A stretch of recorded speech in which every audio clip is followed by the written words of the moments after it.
অনেকেই বলে থাকেন, এখন শুনছি আধুনিক জ্যোতিষশাস্ত্র মতাদর্শে যারা বিশ্বাসী, সাড়ে সাতি টাতি এসব কিছু না, এগুলোর কোনো এফেক্টও নেই।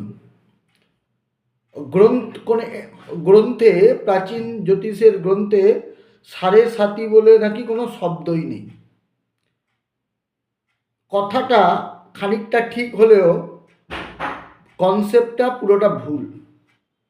এই কারণটা কি না, দেখুন, জ্যোতিষের যা প্রাচীন গ্রন্থ আছে সেগুলো সবগুলো লেখা আছে সংস্কৃত ভাষাতে, বাংলায় লেখা নেই। ফলত সাড়ে সাতির দশা যখন আমরা বলছি, তখন এটা আমরা কোনো একটা প্রাদেশিক ভাষা বলছি, হিন্দিতে বলছি বা বাংলায় বলছি, সাড়ে সাতি বলছি।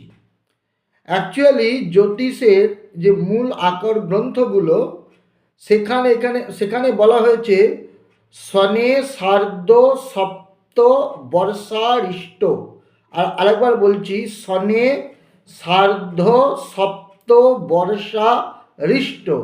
সার্ধ মানে অর্ধেক, স অর্ধ, সার্ধ, সপ্ত মানে সাত, মানে সাড়ে সাত, ঋষ্টি মানে ফাড়া, 7.5 বছরের ফাড়া। কার না? শনি, অর্থাৎ শনির 7.5 বছরের বর্ষারিষ্ট।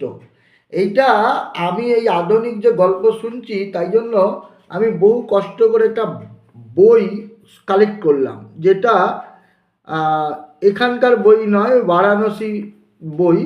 এটা হচ্ছে শিশুতোষিণী নামক একটি জ্যোতিষের খুব প্রাচীন বইয়ের কয়েকটা পাতা। হ্যাঁ, তো আমি কালেক্ট করেছি। তো এই শিশুতোষিণী যে গ্রন্থ, সেই গ্রন্থের একটা চ্যাপ্টার হচ্ছে গ্রহ গোচর ফল, সেইটার খানিকটা আমি সংগ্রহ করতে পেরেছি।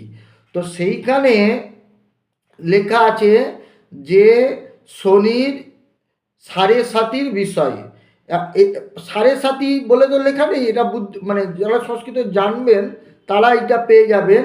শনে সার্ধ সপ্ত বর্ষারিষ্ট, সেখানে লিখছে দ্বাদশে জন্মগে রাসৌ দ্বিতীয় চ শনৈশ্চরঃ সাধ্যানি সপ্তবর্ষানি তদা দুঃখৈ যুতো ভবেত।